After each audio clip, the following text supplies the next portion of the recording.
राधे राधे। उम्मीद है आप सभी लोग अच्छे होंगे। तो शुरू करते हैं आज का व्लॉग। बीच में कई दिन से जो व्लॉग थे वो मिस हो रहे थे, आपके लिए व्लॉग अपलोड नहीं कर पा रहा था। बट आज से पूरी कोशिश रहेगी कि रेगुलर बेसिस पे हम आपके लिए व्लॉग अपलोड कर दें और आप भी उस व्लॉग को देख लिया करिए। तो शुरू करते हैं आज का व्लॉग। बोलो वृंदावन बिहारी लाल की जय। तो अभी हमने स्नान कर लिया है, सरकार की आरती कर ली है, सरकार को भोग रख दिया है और अब हम रेडी होकर के जा रहे हैं श्री तटिया स्थान। हाँ, कई दिन से श्री तटिया स्थान हम दर्शन के लिए नहीं जा पा रहे थे, तो आज कई दिन के बाद ठाकुर जी की कृपा से भी हम श्री तटिया स्थान जा रहे हैं और वहाँ पे बहुत सुंदर से हम दर्शन करेंगे मोहनी बिहारी जी के, स्वामी जी के, समस्त रसिकाचार्यों के, पूज्य सदगुरुदेव और उसके साथ में अन्य जो संत महापुरुष हैं उन सभी के दर्शन करेंगे। तो चलते हैं। सबसे पहले हम वृंदावन धाम के परिक्रमा मार्ग के दर्शन करते हैं और उसके बाद पहुंचते हैं श्री तटिया स्थान। सबसे पहले आप वृंदावन धाम परिक्रमा मार्ग के दर्शन करो, क्योंकि आज परिक्रमा मार्ग की वीडियो हमने ठाकुर मदन मोहन जी के मंदिर के पास में शूट की, इसलिए अभी मैं आपको मदन मोहन जी के मंदिर के बाहर से दर्शन करा देता हूँ। बोलो ठाकुर मदन मोहन जी की जय। तो भैया बहुत सुंदर से दर्शन करने के बाद अभी हम आ गए हैं और अभी हम ज्ञान गूदड़ी पे पहुंच गए हैं। तो अगर आप देखोगे तो सरकार का चंदन प्रसादी हमने मस्तक पे धारण कर रखा है। तो अभी चलते हैं, श्री राधा रमन लाल जी के भी दर्शन करेंगे बहुत सुंदर से। और ये वृंदावन की एक बहुत सुंदर सी जगह है जिसको हम ज्ञान गूदड़ी कहते हैं, तो आप देख लो। और यहाँ पर जो पुंडरीक गोस्वामी महाराज हैं उनका आश्रम भी है, जिसे हम वैजंत्री आश्रम के नाम से जानते हैं। तो बस चलते हैं। और अभी हम जो ये हमारा ज्ञान गूदड़ी है उसी की हम स्कूटी से ऐसे उसके चारों तरफ घूम रहे हैं। तो बस वृंदावन में आनंद हो रहा है। आज वृंदावन का मौसम ना थोड़ा सा बहुत आंधी जैसा हो रखा है, और क्योंकि गर्मी स्टार्ट हो रही है तो फिर आंधी गर्मी ये सारी की सारी चीज़ें अब तो शुरू ही हो जाएंगी।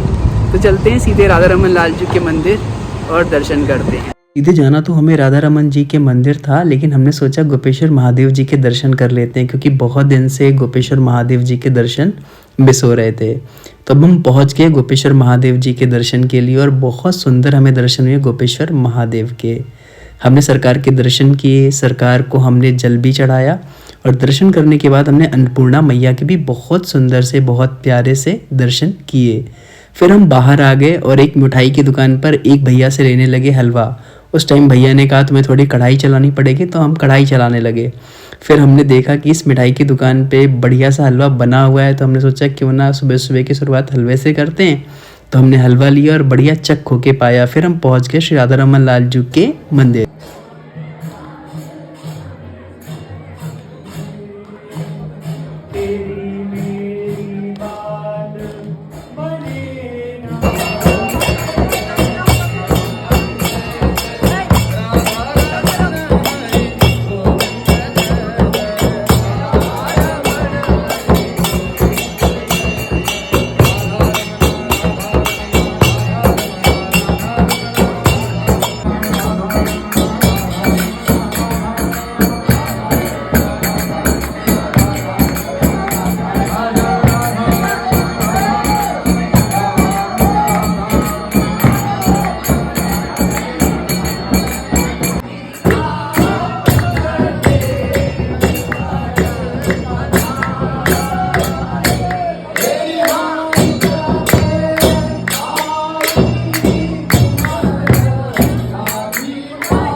कई सारे लोग ने मुझे बोला कि भैया आप जब भी तटीय स्थान बोलते हो तो आप वहाँ पे तुरंत बंद कर लेते हो। तो पता है हमारे तटीय स्थान में वीडियोग्राफी, फोटोग्राफी, तटीय स्थान में किसी प्रकार का जो इलेक्ट्रॉनिक गैजेट होता है उसको यूज़ करने की अनुमति नहीं है। श्री तटीय स्थान में बहुत सालों से, लगभग 500-600 साल से श्री तटीय स्थान में उसी परंपरा को बना के रखा गया है। वृंदावन में आज जहाँ बहुत सारे जो प्राचीन स्थल हैं वो धीरे धीरे लुप्त होते जा रहे हैं, उनका आधुनिकीकरण होता चला जा रहा है, वहाँ पे नई नई जो मॉडर्न तरीके की फैसिलिटीज़ हैं वो होती जा रही हैं, लेकिन श्री तटीय स्थान ने इस घोर कलिकाल में भी वहाँ की जो गरिमा है, वहाँ की जो ऑरा है, वहाँ की जो लताएं पताएं हैं, वहाँ की जो रजरानी है, पूज्य सद्गुरुदेव आचार्य और समस्त रसिक जो हमारे संतजन हैं उनकी कृपा से उस पूरे के पूरे औरे को बना के रखा गया है। श्री तटीय स्थान में अगर हम आपको बताएं तो श्री तटीय स्थान में जो एक मोटर होता है, जो पानी भरने की टंकी होती है, उसमें सिर्फ जल भरने के अलावा कोई भी जो है वो इलेक्ट्रॉनिक गैजेट यूज़ नहीं किया जाता, ना कोई लाइट यूज़ की जाती है, ना फैन यूज़ किया जाता है। अगर आप देखोगे तो मोहनी बिहारी जी का जो पूरा का पूरा प्रीमाइसेस है वहाँ पे, और श्री तटीय स्थान के जो बाहर का पूरा प्रीमाइसेस है वहाँ पे सिर्फ और सिर्फ आपको सुंदर सी रज के दर्शन होते हैं। और हाँ, मैं आपको एक और बात बताता हूँ श्री तटीय स्थान के बारे में। श्री तटीय स्थान जब भी आप दर्शन करने के लिए जाइए तो सबसे पहले आप अपने फ़ोन को स्विच ऑफ कर लीजिए। क्यों? क्योंकि वहाँ पे फ़ोन को ऑन रखना या फ्लाइट मोड पे रखना या वहाँ पे फ़ोन को साइलेंट रखना बिल्कुल भी अलाउ नहीं है। फ़ोन को सिर्फ आप स्विच ऑफ कर लीजिए। अगर आपने कोई इलेक्ट्रॉनिक गैजेट यूज़ कर रहे हैं तो उसको स्विच ऑफ कर लीजिए। अगर स्मार्ट वॉच यूज़ करते हैं तो उसको बंद कर लीजिए, क्योंकि तटीय स्थान में ऐसा कहा जाता है कि जब आप ठाकुर जी के दर्शन के लिए आ रहे हैं तो पूरी तरीके से आप ठाकुर जी पे ही फोकस करें, फालतू की चीज़ों में आपका ध्यान ना जाए। तो अगर अभी तक आपने श्री तटीय स्थान के दर्शन नहीं किए हैं तो वृंदावन की सबसे दिव्य, सबसे सुंदर और सबसे प्राचीन समय से आज तक जो वृंदावन की गरिमा है, जो वृंदावन की शोभा है, उसका जो एक प्रतीक है, उसका जो सिरमौर है, हमारे स्वामी जी, हमारे रसिक आचार्यों, हमारे बाके बिहारी लाल जी, हमारे पूज्य गुरुदेव, अन्य रसिक संत वैष्णवों की कृपा से उस स्थान की जो गरिमा है, उस स्थान की जो आभा है अभी भी वैसी है। तो जब भी आपको मौका मिले वृंदावन धाम पधारिए, श्री तटीय स्थान के दर्शन करिए। अभी तक किसी भी वीडियो में हमने श्री तटीय स्थान के बारे में नहीं बोला था, लेकिन कई लोग मुझे कमेंट कर रहे थे, तो आज हमने थोड़ी सी, जो भी ठाकुर जी की कृपा से, गुरुदेव की कृपा से थोड़ी सी सामर्थ्य हमने बोला।